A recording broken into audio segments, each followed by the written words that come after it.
வணக்கம். ஜெயா பிளஸ் செய்திகளுக்காக கார்த்திகா பிரகாஷ்.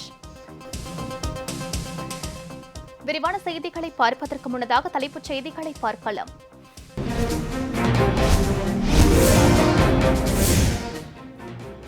நாடு முழுவதும் கொரோனா தடுப்பூசி ஒத்திகை தொடங்கியது. மாநில தலைநகரங்களில் தேர்ந்தெடுக்கப்பட்ட மையங்களில் ஏற்பாடு.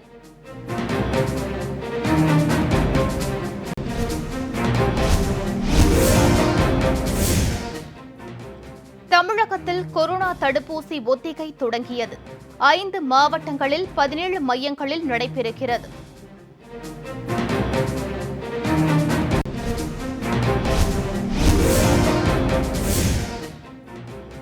புதிய வேளாண் சட்டங்களுக்கு எதிராக விவசாயிகள் நடத்தி வரும் தொடர் போராட்டத்தால் 70,000 கோடி ரூபாய் இழப்பு. தொழில் கூட்டமைப்பு தகவல்.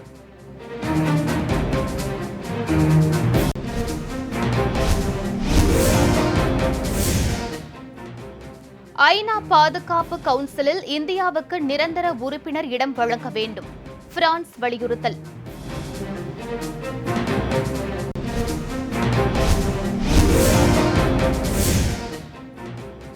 அணுசக்தி நிலையங்களின் பட்டியல். இந்தியா பாகிஸ்தான் பரிமாற்றம்.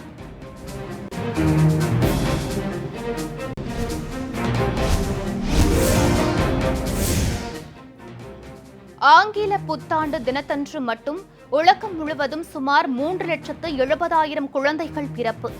இந்தியாவில் பிறப்பு விகிதம் அதிகம் என தகவல்.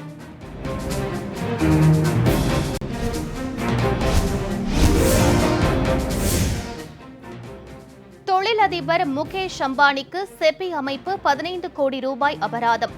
முறைகேடாக பங்கு வர்த்தகம் மேற்கொண்ட புகாரில் நடவடிக்கை.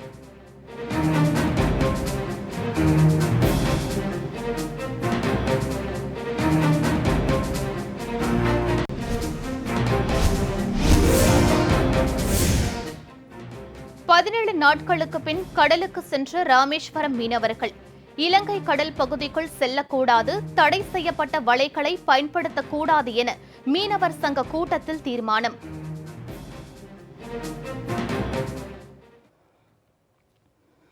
விரிவான செய்திகளை பார்க்கலாம். கொரோனா தடுப்பூசி ஒத்திகை நாடு முழுவதும் தொடங்கியது. மாநிலங்கள் தோறும் தலைநகரங்களிலும் தேர்ந்தெடுக்கப்பட்ட மையங்களிலும் ஒத்திகை நடைபெற்று வருகிறது. கொரோனா தடுப்பூசியை இம்மாதமே மக்கள் பயன்பாட்டுக்கு கொண்டுவர மத்திய அரசு திட்டமிட்டுள்ளது. முன்னுரிமை அடிப்படையில் வரும் ஜூலைக்குள் 30 கோடி பேருக்கு தடுப்பூசி போடப்படவுள்ளது. இதனை முன்னிட்டு நாடு முழுவதும் 96,000 பேருக்கு தடுப்பூசி போடும் பயிற்சி அளிக்கப்பட்டுள்ளது. இந்நிலையில் ஆயத்த நிலையை சரிபார்க்க நாடு முழுவதும் இன்று தடுப்பூசி திட்ட ஒத்திகை நடைபெறுகிறது. மாநிலங்கள் தோறும் தலைநகரங்களிலும் தேர்ந்தெடுக்கப்பட்ட மையங்களிலும் ஒத்திகை நடைபெற்று வருகிறது. அனைத்து தரப்பு மக்களுக்கும் தடுப்பூசியை எப்படி கொண்டு சேர்ப்பது, எங்கே தடுப்பூசியை பராமரிப்பது, பராமரிப்பு கிடங்கில் இருந்து சுகாதார நிலையங்களுக்கு எப்படி தடுப்பூசியை கொண்டு செல்வது, அதற்கு எவ்வளவு நேரம் ஆகிறது, அதுவரை மருந்து குறிப்பிட்ட வெப்பநிலையில் பராமரிக்கப்படுகிறதா, பயனாளர்களை எப்படி தேர்வு செய்வது, அவர்களை எங்கே அமர வைப்பது, ஊசி போட்ட பின்னர் அவர்களின் உடல்நிலையில் ஏதேனும் மாற்றம் ஏற்படுகிறதா என்பன உள்ளிட்ட அனைத்து அம்சங்களும் இந்த ஒத்திகை மூலம் கண்காணிக்கப்படும். அதில் ஏதேனும் பிழைகள் இருப்பின் அவை சரி செய்யப்படும்.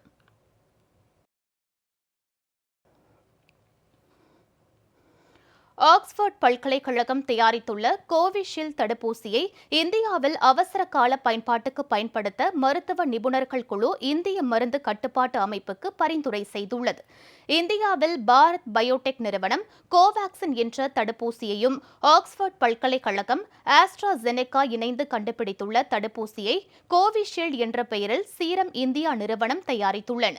தமிழகம் உட்பட நாடு முழுவதும் இன்று கொரோனா தடுப்பூசி ஒத்திகை நடைபெறவுள்ள நிலையில் கொரோனா தடுப்பூசிக்கு அவசர கால பயன்பாட்டுக்கு அனுமதி அளிப்பது குறித்து மருத்துவ நிபுணர்கள் அடங்கிய குழு மீண்டும் முக்கிய ஆலோசனை நடத்தியது. அப்போது சீரம் இந்தியா தயாரித்துள்ள ஆக்ஸ்போர்ட் பல்கலைக்கழகத்தின் கோவிஷீல்டு தடுப்பூசிக்கு அவசர கால பயன்பாட்டுக்கு அனுமதி அளிக்கும்படி டிசிஜிஐ எனப்படும் இந்திய மருந்து கட்டுப்பாட்டு அமைப்புக்கு மருத்துவ நிபுணர்கள் பரிந்துரை செய்தனர். இந்த தடுப்பூசியை பயன்படுத்துவது குறித்து குறித்து இந்திய மருந்து கட்டுப்பாட்டு அமைப்பு இறுதி முடிவெடுக்கும் என மத்திய சுகாதாரத்துறை அமைச்சகம் தெரிவித்துள்ளது. விரைவில் கோவிஷீல்டு தடுப்பூசி இந்தியாவில் அவசர கால பயன்பாட்டுக்கு வரும் என மூத்த சுகாதாரத்துறை அதிகாரிகள் நம்பிக்கை தெரிவித்துள்ளனர்.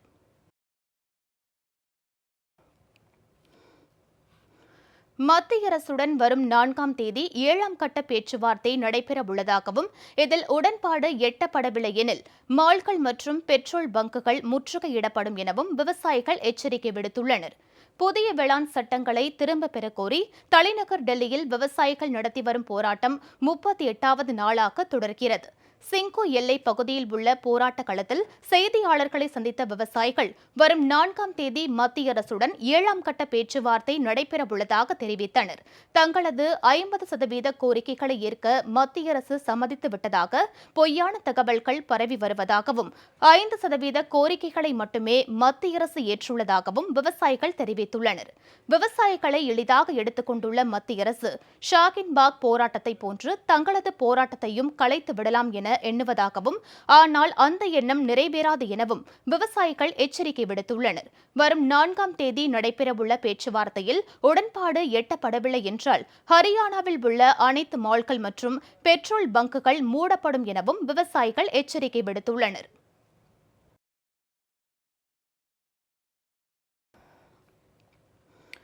புதிய வேளாண் சட்டங்களுக்கு எதிராக விவசாயிகள் நடத்தி வரும் போராட்டம் காரணமாக 70,000 கோடி ரூபாய் இழப்பு ஏற்படும் நிலை உள்ளதாக டெல்லி தொழில் வர்த்தக சபை தெரிவித்துள்ளது. விவசாயிகளின் தொடர் போராட்டத்தின் விளைவு குறித்து டெல்லி தொழில் வர்த்தக சபை தலைவர் திரு அகர்வால் அறிக்கை ஒன்றை வெளியிட்டுள்ளார். 2020-2021 நிதியாண்டின் 3ஆம் காலாண்டில் 70,000 கோடி ரூபாய் அளவுக்கு இழப்பு ஏற்படும் என அவர் குறிப்பிட்டுள்ளார். நாட்டின் ஒட்டுமொத்த உள்நாட்டு உற்பத்தியான 14 லட்சம் கோடியில் பஞ்சாப் மாநிலம் 5.75 கோடி பங்களிப்பை தருவதாகவும் ஹரியானா மாநிலம் 4 லட்சம் கோடி பங்களிப்பை கொடுப்பதாகவும் திரு அகர்வால் தெரிவித்துள்ளார். விவசாயிகள் போராட்டம் காரணமாக உணவு பதப்படுத்துதல், ஜவுளி தொழில், ஆட்டோமொபைல், வேளாண் இயந்திர உற்பத்தி உள்ளிட்ட தொழில்கள் பாதிக்கப்பட்டுள்ளதாகவும் இத்தொழிலுக்கு தேவையான மூலப்பொருள் கிடைப்பதில் தட்டுப்பாடு ஏற்பட்டுள்ளதாகவும் டெல்லி தொழில் வர்த்தக சபை தலைவர் திரு அகர்வால் தெரிவித்துள்ளார்.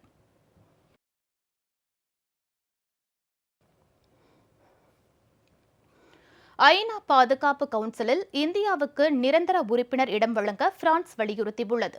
ஐக்கிய நாடுகள் சபையின் பாதுகாப்பு கவுன்சிலில் பிரிட்டன், அமெரிக்கா, ரஷ்யா, சீனா, பிரான்ஸ் ஆகிய நாடுகள் நிரந்தர உறுப்பினர்களாக உள்ளன. இவை தவிர நிரந்தரமற்ற உறுப்பினர்களாக 10 நாடுகள் இருந்து வருகின்றன. நிரந்தரமற்ற உறுப்பு நாடுகள் 2 ஆண்டுகளுக்கு ஒருமுறை சுழற்சி முறையில் தேர்வு செய்யப்படும். அதன்படி 2021, 2022 ஆகிய 2 ஆண்டுகளுக்கு ஐநா பாதுகாப்பு கவுன்சில் உறுப்பினராக இந்தியா செயல்படவுள்ளது. மேலும் வரும் ஆகஸ்ட் மாதம் முதல் ஐக்கிய நாடுகள் சபைக்கு இந்தியா தலைவராகவும் செயல்படவுள்ளது. இந்நிலையில் ஐநா பாதுகாப்பு கவுன்சிலின் உறுப்பினராக இந்தியா நியமிக்கப்பட்டுள்ளதை வரவேற்றுள்ள பிரான்ஸ் தூதர் இமானுவேல் லெனைன் இந்தியாவை நிரந்தர உறுப்பினராக நியமிக்க வேண்டும் என்று வலியுறுத்தியுள்ளார்.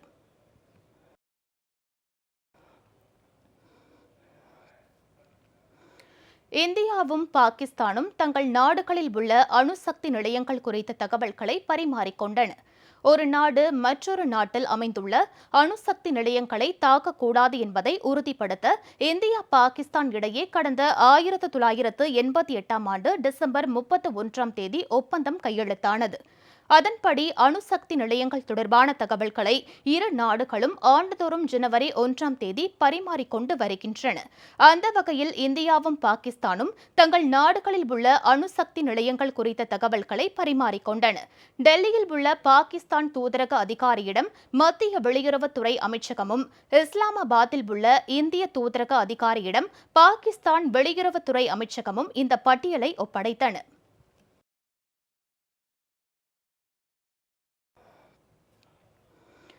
புத்தாண்டு தினத்தன்று மட்டும் உலகம் முழுவதும் சுமார் 3,70,000 குழந்தைகள் பிறந்திருக்கலாம் என யுனிசெஃப் அமைப்பு தெரிவித்துள்ளது. யுனிசெஃப் எனப்படும் ஐக்கிய நாடுகள் சபையின் குழந்தைகள் நிதியம் வெளியிட்டுள்ள அறிக்கையில் 2021 புத்தாண்டு தினத்தில் உலகம் முழுவதும் 3,70,000 குழந்தைகள் பிறந்திருக்கும் என எதிர்பார்க்கப்படுவதாகவும் இதில் 50%க்கும் மேற்பட்ட குழந்தைகள் இந்தியா உள்ளிட்ட 10 நாடுகளில் பிறந்திருக்க வாய்ப்புள்ளதாகவும் அதிகபட்சமாக இந்தியாவில் 60,000 குழந்தைகள் பிறந்திருக்கலாம் என்றும் தெரிவிக்கப்பட்டுள்ளது. அடுத்தபடியாக சீனாவில் 36,000 குழந்தைகளும், நைஜீரியாவில் 21,000 குழந்தைகளும், பாகிஸ்தானில் 14,000 குழந்தைகளும் பிறந்திருக்கும் என கூறப்பட்டுள்ளது. இந்த ஆண்டில் மொத்தம் 14 கோடி குழந்தைகள் பிறக்கும் என கணக்கிடப்பட்டுள்ளதாகவும் இந்த குழந்தைகளின் சராசரி ஆயுட்காலம் 84 ஆண்டுகளாக இருக்கும் என்றும் யுனிசெஃப் வெளியிட்டுள்ள அறிக்கையில் குறிப்பிடப்பட்டுள்ளது.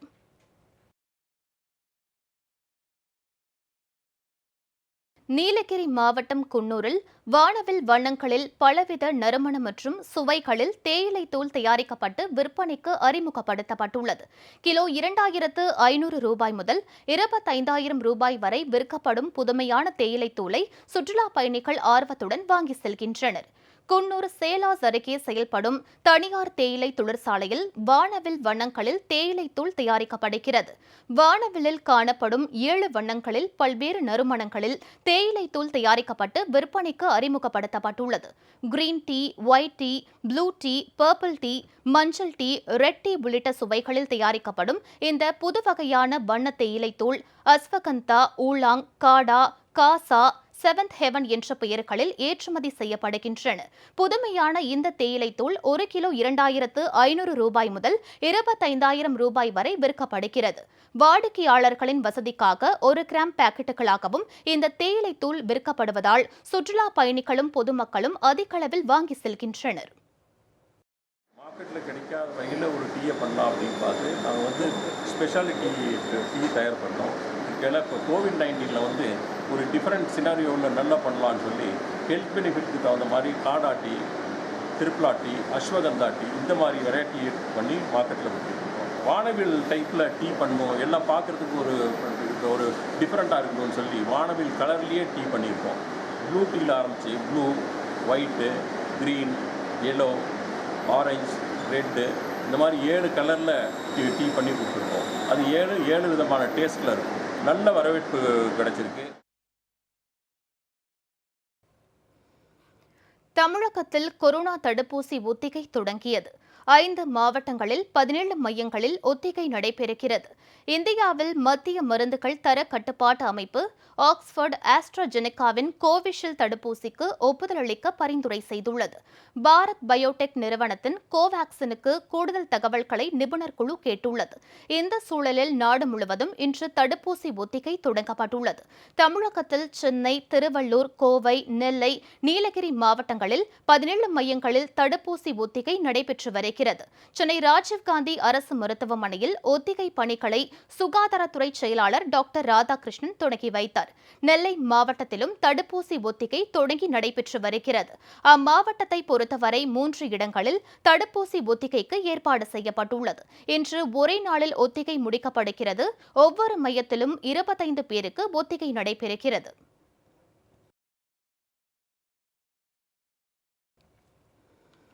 சென்னை, நீலகிரி உட்பட 5 மாவட்டங்களில் 17 இடங்களில் தடுப்பூசி ஒத்திகை நடைபெற்று வருவதாக சுகாதாரத்துறை செயலாளர் டாக்டர் ராதாகிருஷ்ணன் தெரிவித்துள்ளார். சென்னையில் இன்று செய்தியாளர்களிடம் பேசிய அவர், இரத்த அழுத்த பரிசோதனைக்கு பின்னரே தடுப்பூசி போடப்படும் என்றும் 2 மணி நேரத்தில் 25 பேருக்கு தடுப்பூசி மேற்கொள்ளப்படுவதாகவும் கூறினார். ஒத்திகையில் இருக்கக்கூடிய ஒவ்வொரு இடத்திலும் குறைந்தபட்சம் 25னா நாங்கள் 25 மட்டும் கூப்பிட மாட்டோங்க. ஒரு 30லேருந்து 35 பேரை நம்ம என்லிஸ்ட் பண்ணியிருக்கோம்.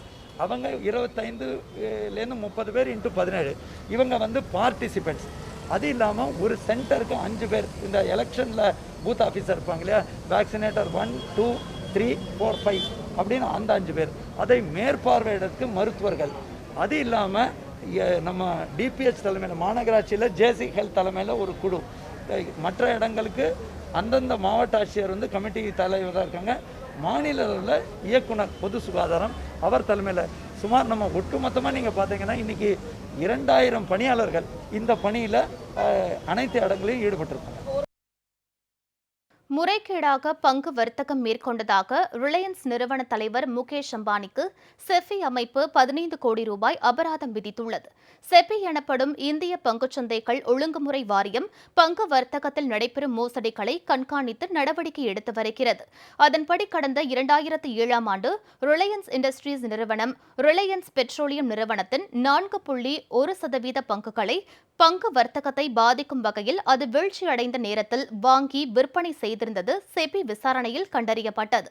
இதையடுத்து முறைகேடாக பங்கு வர்த்தகம் மேற்கொண்டது தொடர்பாக ரிலையன்ஸ் இண்டஸ்ட்ரீஸ் நிறுவனத்திற்கு 25 கோடி ரூபாயும், நிறுவனத்தின் தலைவரும் நிர்வாக இயக்குநருமான திரு முகேஷ் அம்பானிக்கு 15 கோடி ரூபாயும், மும்பை SCS நிறுவனத்திற்கு 10 கோடி ரூபாயும், நவி மும்பை SCS நிறுவனத்திற்கு 20 கோடி ரூபாயும் அபராதம் விதிக்கப்பட்டுள்ளது.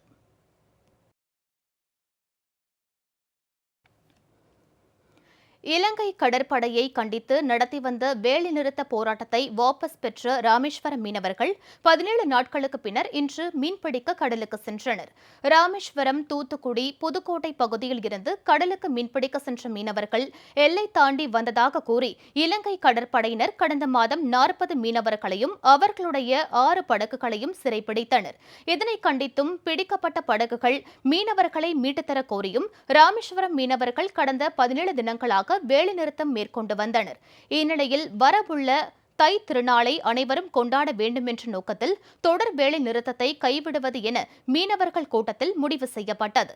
எக்காரணம் கொண்டும் படகுகள் இலங்கை கடல் பகுதிக்குள் செல்லக்கூடாது எனவும், தடை செய்யப்பட்ட வலைகளை பயன்படுத்தக்கூடாது எனவும் மீனவர் சங்க கூட்டத்தில் தீர்மானம் நிறைவேற்றப்பட்டது. இதையடுத்து மீன் பிடிப்பதற்காக 17 நாட்களுக்கு பின்னர் இன்று கடலுக்கு சென்றனர். இனி குற்ற நிகழ்வுகள் சிலவற்றை சுருக்கமாக தற்போது பார்ப்போம். மணப்பாறை அருகே மூதாட்டி ஒருவர் கழுத்தறுக்கப்பட்டு கொலை செய்யப்பட்ட சம்பவம் அதிர்ச்சியை ஏற்படுத்தியுள்ளது. துவரங்குறிச்சி சந்தைப்பேட்டையைச் சேர்ந்த 68 வயது மூதாட்டி ஹபீபா பீவி நேற்றிரவு வெளியே சென்றுவிட்டு வீடு திரும்பிய நிலையில் நீண்ட நேரமாக வெளியே வரவில்லை. சந்தேகமடைந்த அக்கம் பக்கத்தினர் நேரில் சென்று பார்த்தபோது மூதாட்டி கழுத்தறுக்கப்பட்டு கொலை செய்யப்பட்ட நிலையில் பிணமாக கிடந்தது தெரியவந்தது. மூதாட்டியின் கழுத்தில் இருந்த நகை திருடப்பட்டுள்ளதாகவும் கூறப்படுகிறது. இந்த சம்பவம் தொடர்பாக போலீசார் வழக்கு பதிவு செய்து விசாரணை மேற்கொண்டு வருகின்றனர்.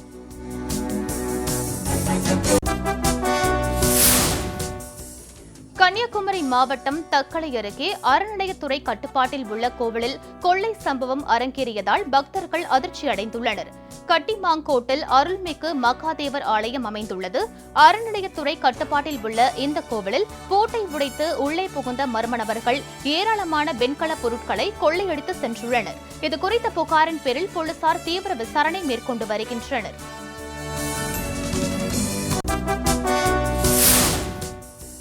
சென்னை பல்லாவரம் அருகே நள்ளிரவில் கஞ்சா விற்பனையில் ஈடுபட்ட 6 பேரை போலீசார் கைது செய்தனர்.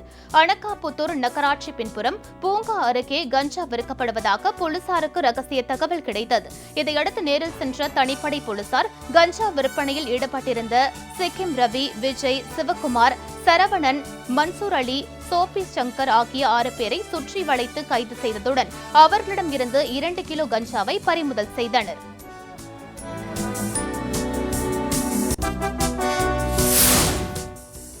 ஈரோடு மாவட்டம் அந்தியூர் அருகே விளைநிலத்தில் கஞ்சா செடி வளர்த்தவரை போலீசார் கைது செய்தனர். தம்முரட்டி எக்குக்காடு பகுதியில் சோதனை மேற்கொண்ட போலீசார் சித்தலிங்கம் என்பவருடைய தோட்டத்தில் பயிர்களுக்கு மத்தியில் கஞ்சா செடி வளர்க்கப்பட்டு வந்ததை கண்டுபிடித்தனர். இதையடுத்து அவரை கைது செய்த போலீசார் கஞ்சா செடியையும் 1 கிலோவுக்கும் அதிகமான கஞ்சாவையும் பறிமுதல் செய்தனர். புதுக்கோட்டையில் பொங்கல் கரும்புகளை அறுவடை செய்யும் பணிகள் மும்முரமாக நடைபெற்று வருகின்றன. புதுக்கோட்டை மாவட்டம் அன்னவாசல், செல்லுக்குடி, சிறுசுனை, பெருஞ்சுனை, பெருமநாடு உள்ளிட்ட பகுதிகளில் அதிக அளவில் கரும்பு சாகுபடி செய்யப்பட்டுள்ளது. பொங்கல் பண்டிகைக்கு 2 வாரங்களே உள்ள நிலையில் கரும்புகளை அறுவடை செய்யும் பணிகளில் விவசாயிகள் ஈடுபட்டுள்ளனர். ஒரு கட்டு கரும்பு 150 ரூபாயில் இருந்து 200 ரூபாய் வரை விற்பனை செய்யப்படுகின்றன. உற்பத்தி செலவை விட குறைந்த விலைக்கு கரும்புகளை அரசு கொள்முதல் செய்வதாகவும் இதனால் எவ்வித லாபமும் கிடைக்கவில்லை என்றும் விவசாயிகள் கூறினர்.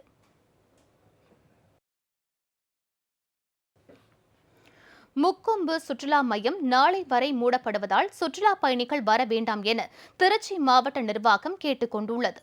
தமிழகத்தில் கொரோனா தடுப்பு நடவடிக்கை காரணமாக புத்தாண்டு கொண்டாட்டத்திற்கு பல்வேறு கட்டுப்பாடுகள் விதிக்கப்பட்டன.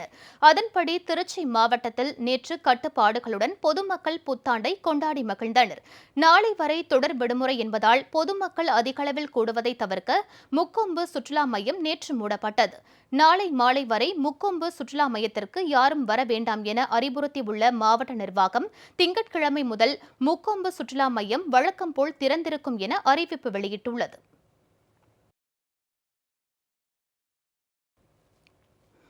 வேலூரில் கரும்பு தோட்டத்தில் புகுந்த யானைகளை வனத்துறையினர் விரட்டியடித்த நிலையில் அவை ஆந்திர எல்லையில் முகாமிட்டுள்ளன. ஆந்திர மாநிலம் சித்தூர் மாவட்ட வனப்பகுதியான பொம்ம சமுத்திரத்தில் சுற்றித் திரிந்த 3 காட்டு யானைகள் வேலூர் மாவட்டம் பொன்னையடுத்த தெங்கால் கிராமத்தில் உள்ள விவசாய நிலங்களில் புகுந்து அட்டகாசம் செய்தன. பின்னர் வனத்துறையினரும் விவசாயிகளும் இணைந்து பட்டாசுகள் வெடித்தும் மேளம் கொட்டியும் காட்டு யானைகளை விரட்டும் முயற்சியில் ஈடுபட்டனர். யானைகள் அங்கும் இங்குமாக ஓடி கரும்பு பயிர்களை சேதப்படுத்தின. பல மணி நேரம் போராட்டத்திற்கு பின்னர் காட்டு யானைகள் ஆந்திர மாநில வனப்பகுதிக்குள் விரட்டப்பட்டன. விரட்டப்பட்ட யானைகள் தொடர்ந்து ஆந்திர மாநில எல்லையிலேயே முகாமிட்டுள்ளன. இதையடுத்து யானைகளின் நடமாட்டத்தை வனத்துறையினர் கண்காணித்து வருகின்றனர்.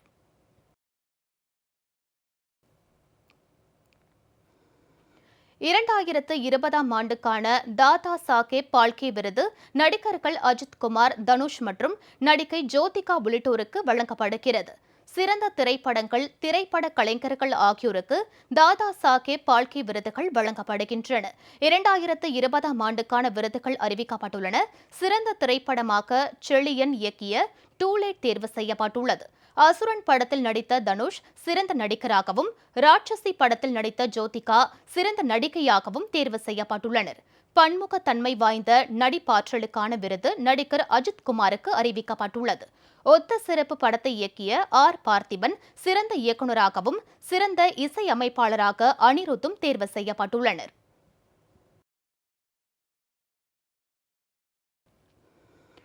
கும்பகோணம் நகராட்சி பகுதிகளில் பாதாள சாக்கடை திட்டம், குடிநீர் திட்டம் ஆகியவை முறையாக செய்யப்படவில்லை என பொதுமக்கள் குற்றம் சாட்டியுள்ளனர்.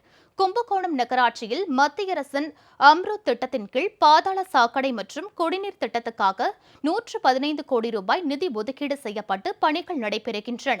எனினும் முறையான ஏற்பாடுகள் செய்யப்படாததால் சாலைகளில் கழிவுநீர் தேங்கியுள்ளது. குடிநீர் குழாய்களிலும் உடைப்பு ஏற்பட்டு கழிவுநீர் கலக்கும் அவலம் நிலவுகிறது. இதுகுறித்து நகராட்சி அதிகாரிகளிடம் புகார் தெரிவித்தும் ஆளும் கட்சியினர் தலையீடு இருப்பதால் ஒப்பந்ததாரர்களிடம் அதிகாரிகள் எதுவும் விசாரிக்காமல் உள்ளதாக குற்றச்சாட்டு எழுந்துள்ளது. கும்பகோணம் நகராட்சியினுடைய நிலை என்பது இன்றைக்கு பரிதாபகரமான நகராட்சியாக இருக்குது. எங்கு பார்த்தாலும் குண்டு, குழி, சாக்கடை நீர், மழை நீர், குடித நீர் கலந்து முக்கடல் சங்கமிக்கக்கூடிய ஒரு நெருக்கடி மிகுந்த நிலையில் கும்பகோணத்தில் இருக்கக்கூடிய நகர மக்கள்லாம் வாழ்ந்து கொண்டிருக்கிறார்கள். பிரதான சாலை மெயின் ரோடும் இன்னைக்கு மிகப்பெரிய சேதமடைந்திருக்கிறது. அதே போல் தெருக்கள், முக்கியமான தெருக்கள் பார்த்தீங்கன்னா எல்லா தெருவையும் நோண்டி போட்டு வச்சிருக்கிறாங்க. கோடிக்கணக்கான ரூபாய் இந்த நிதி திட்டம் ஒதுக்கப்பட்டிருக்கிறது என்று சொல்லுகிறார்கள். ஆனால் எதுவுமே முறையாக நடைபெறவில்லை. இது குறித்து நம்ம கும்பகோணத்தில் நடைபெற்றுக் கொண்டிருக்கக்கூடிய இந்த புதை சாக்கடை பணி, குடிநீர் பணிகள் குறித்து முறையாக ஒரு கமிட்டி அமைத்து விசாரணை செய்ய வேண்டும் என்று நாங்கள் கேட்டுக்கொள்கிறோம். குடிநீர் சரியில்லை, மழை ஜல தண்ணி அதிகமாக வந்துட்டு இருக்கு. பார்க்குற ரோட்டு 2 மாசமா இடிஞ்சு மழை இருந்தது. தெரு ஃபுல்லாக சுக்கானத்தில் அதிகமாக இருக்குது. ஜனங்கள்லாம் வழிக்கடி விழுந்துட்டு இருக்காங்க. அடிப்பட்டு காயம் கை காலம் உடஞ்சி போயிருக்கு. நலஞ்சலம் தண்ணி கலந்துருங்க. மழை ஜலம் சாக்கடல மழை ஜலம் தண்ணியாக நின்றுட்டு இருக்கு. 2 மாசம் அப்படியே இருக்குது சார். யாரும் பார்க்க மாட்டாங்க. தாம்பரம் அருகே பேக்கரியை அடித்து நொறுக்கி தீ வைத்த நபர்கள் சரணடைந்தனர். தாம்பரம் அருகே இரும்புலியூர் பகுதியில் முருகன் என்பவர் பேக்கரி நடத்தி வருகிறார். பேக்கரி மூடும் நேரத்தில் வந்த சிலர் பொருட்களை கேட்டுள்ளனர். கடை மூடும் நேரம் என்பதால் பொருட்களை தர இயலாது என முருகன் மறுத்துள்ளார். இதனால் ஆத்திரமடைந்த அந்த கும்பல் கடையை அடித்து நொறுக்கி கடையின் உரிமையாளர் முருகன் மற்றும் அவரது சகோதரரை தாக்கிவிட்டு சென்றனர். அதிகாலையில் மீண்டும் கடைக்கு வந்த அந்த கும்பல் பேக்கரிக்கு தீ வைத்தனர். இந்த காட்சிகள் அங்கிருந்த சிசிடிவியில் பதிவாகியது. முருகன் அளித்த புகாரின் பேரில் சேலையூர் போலீசார் குற்றவாளிகளை தேடி வந்த நிலையில் வன்முறையில் ஈடுபட்ட 4 பேர் காவல் நிலையத்தில் சரணடைந்தனர். பாகிஸ்தான் சிறையில் வாடும் 319 இந்தியர்கள் பற்றிய பட்டியலை அந்த நாடு இந்தியாவிடம் ஒப்படைத்தது. இந்தியாவுக்கும் பாகிஸ்தானுக்கும் இடையே இரு தரப்பிலும் தூதரக ரீதியில் கைதிகளை பரஸ்பரம் அணுகுவதற்கு வழி செய்யும் ஒப்பந்தம் கடந்த 2008ஆம் ஆண்டு கையெழுத்தானது. இந்த ஒப்பந்தத்தின்படி இரு நாடுகளும் பரஸ்பரம் தத்தமது சிறைகளில் வாடும் எதிர்நாட்டு கைதிகளின் பட்டியலை ஒவ்வொரு ஆண்டும் ஜனவரி 1ஆம் தேதியும் ஜூலை 1ஆம் தேதியும் பரிமாறிக்கொள்ளும் நடைமுறை இருந்து வருகிறது. அதன்படி பாகிஸ்தான் சிறையில் வாடுகிற 270 மீனவர்கள், 49 சிவிலியன்கள் என 319 இந்தியர்கள் பற்றிய பட்டியலை அந்த நாட்டின் அரசு இஸ்லாமாபாத்தில் உள்ள இந்திய தூதரகத்திடம் ஒப்படைத்தது. இதேபோல் இந்திய சிறைகளில் வாடும் 77 மீனவர்கள், 263 சிவிலியன்கள் என 340 பாகிஸ்தானியர் அடங்கிய பட்டியலை டெல்லியில் உள்ள பாகிஸ்தான் தூதரகத்திடம் இந்திய அரசு வழங்கியது. இந்தியா பாகிஸ்தான் இரு நாடுகள் இடையேயான உறவில் கடுமையான விரிசல் ஏற்பட்டுள்ள நிலையிலும் ஒப்பந்தத்தின்படி இரு நாடுகளும் பரஸ்பரம் கைதிகள் பட்டியலை பரிமாறிக் கொண்டிருப்பது முக்கியத்துவம் பெற்றுள்ளதாக கூறப்படுகிறது.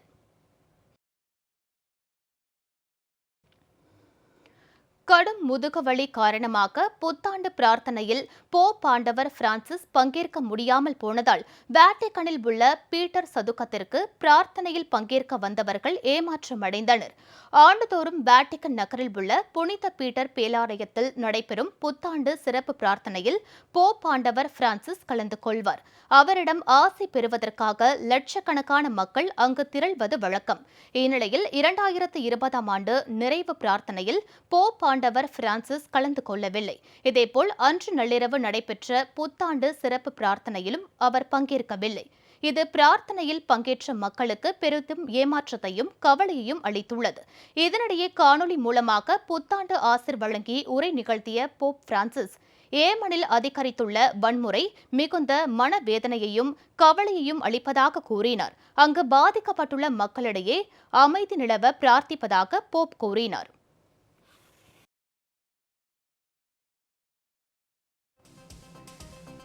செய்திகள் நிறைவடைந்தன.